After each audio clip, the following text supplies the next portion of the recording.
آج میں آپ کو ایک سوال دے کر شروع کرنا چاہوں گا۔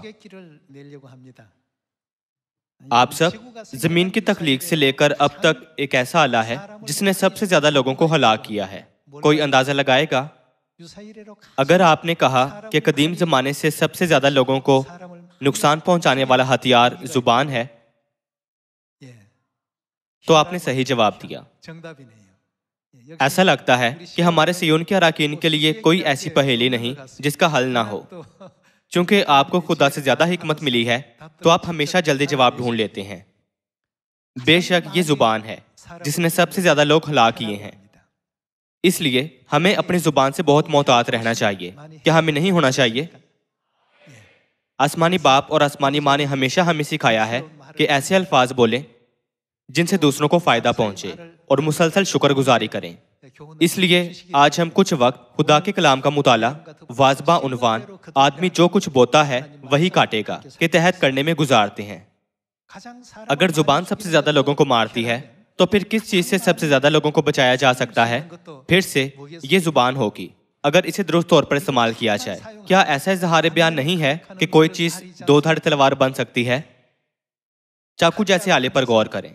جب اس کا غلط استعمال کیا جائے تو یہ کسی کو بڑا نقصان پہنچا سکتا ہے، لیکن جب اسے درست طور پر استعمال کیا جائے تو یہ ایک قیمتی آلہ بن جاتا ہے جو آپ کے خاندان کو اچھا اور غذائیت سے بھرپور کھانا فراہم کر سکتا ہے۔ بس جب اسے کسی مثبت مقصد کے لیے استعمال کیا جائے تو اسے ایک بہت اہم آلہ گردانا جا سکتا ہے۔ تاہم اگر یہ غلط طور پر استعمال ہو تو یہ خوفناک ہتھیار میں بدل سکتا ہے۔ آج آئیں ہم اس معاملے میں خدا کی مرضی کا مطالعہ کرنے میں کچھ وقت گزارتے ہیں۔ آئیں غلطیوں باب 6 آیت 7 سے خدا کی تعلیم پر ایک نظر ڈالتے ہیں۔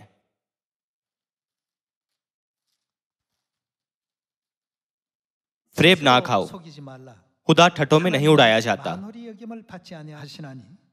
کیونکہ آدمی وہ کیا کاٹتا ہے، جو کچھ بوتا ہے وہی کاٹے گا۔ جو کوئی اپنے جسم کے لیے بوتا ہے وہ جسم سے ہلاکت کی فصل کاٹے گا، اور جو روح کے لیے بوتا ہے وہ روح سے ہمیشہ کی زندگی کی فصل کاٹے گا۔ ہم نیک کام کرنے میں ہمت نہ ہاریں، کیونکہ اگر بے دل نہ ہوں گے تو عین وقت پر کاٹیں گے۔ اگر ہم اچھا بوتے ہیں تو یقیناً اچھے نتائج کاٹیں گے، اگر ہم برائی بوئیں تو برے نتائج کاٹیں گے، اور اگر ہم اچھے الفاظ بولتے ہیں تو نتائج بھی ہمیں کسی اچھی صورت میں ملیں گے۔ کیا خدا ہمیں یہ سبق آدمی جو کچھ بوتا ہے وہی کاٹے گا اس لیے نہیں سکھاتے ہیں کہ یہ بنی نوع انسان کو بچانے کا ایک لازمی حصہ ہے؟ یہ ایک ایسا اصول نہیں ہے جسے محض ایک درست تعلیم سمجھتے ہوئے اخلاقی نقطہ نظر سے دیکھا جائے، بلکہ اس کی بجائے اس نقطہ نظر سے دیکھیں کہ یہ خدا کا دیا گیا حکم ہے۔ چونکہ یہ کہا گیا ہے کہ آدمی وہی کاٹتا ہے جو وہ بوتا ہے۔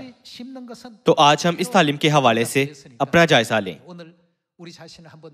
آئیں ہم اپنے آپ سے پوچھیں کہ میں نے اب تک اپنے خاندان، چرچ اور اپنی معاشرتی زندگی میں بنی نوع انسان کی نجات کے لیے کتنے بیج بوئے ہیں؟ یہ کچھ ایسا ہے جس پر ہمیں غور کرنے کی ضرورت ہے۔ بعض شاید سوچیں کل میرے اور پڑوسی کے درمیان جھگڑا ہوا، اس لیے میں نے کئی بار اس پر انگلی اٹھائی۔ یہ کچھ ایسا ہے جو آپ نے بویا ہے جو یقیناً کسی نہ کسی قسم کا نتیجہ لائے گا۔ اگر آپ 3 بار اپنی انگلی اٹھاتے ہیں تو یہ 3 بار بندوق چلانے کے برابر ہے۔ اگر آپ روزانہ اپنے آپ پر غور کرنے میں کچھ وقت گزارتے ہیں تو اپنے آپ سے مندرجہ ذیل سوالات پوچھیں۔ آج میں نے کتنی بار بندوق چلائی؟ میں نے اپنے خاندان، پڑوسیوں اور معاشرے کے لیے خوشخبری کے کتنے بیج بوئے ہیں؟ پھر اپنے آپ کو یاد دلائیں کہ جو ہم نے بویا ہے آنے والے وقت میں اس کا کیا ہوگا۔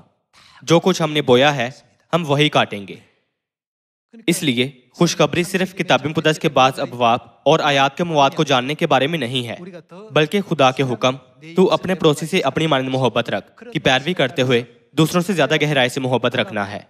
حتیٰ کہ اگر کوئی ایسی بات کہتا ہے جو ہماری خود آرائی کو ٹھیس پہنچاتی ہے تو ہم جواب دے سکتے ہیں کہ ذرا سوچیں، مسز جونز نے جو کہا وہ معقول ہے۔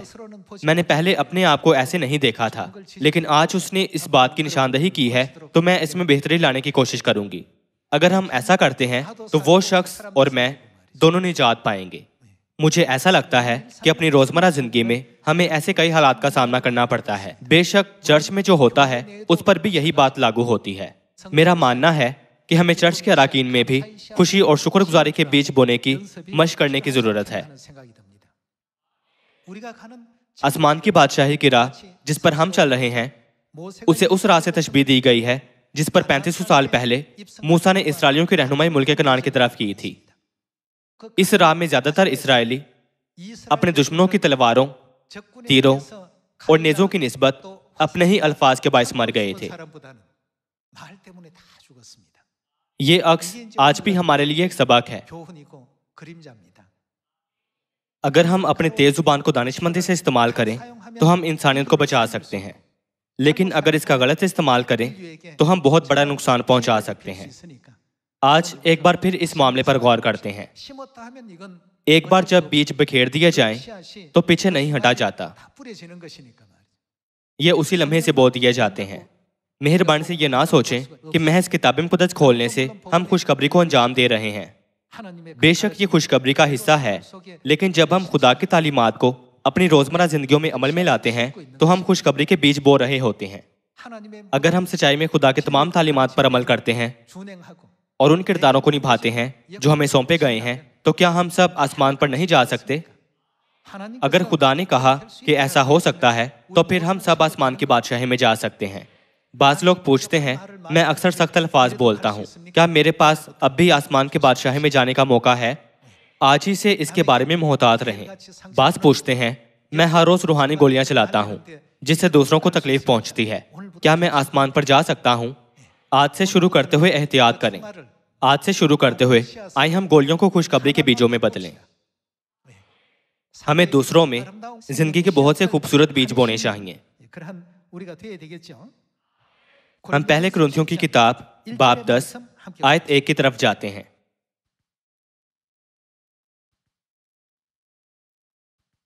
اے بھائیو، میں تمہارا اس سے ناواقف رہنا نہیں چاہتا۔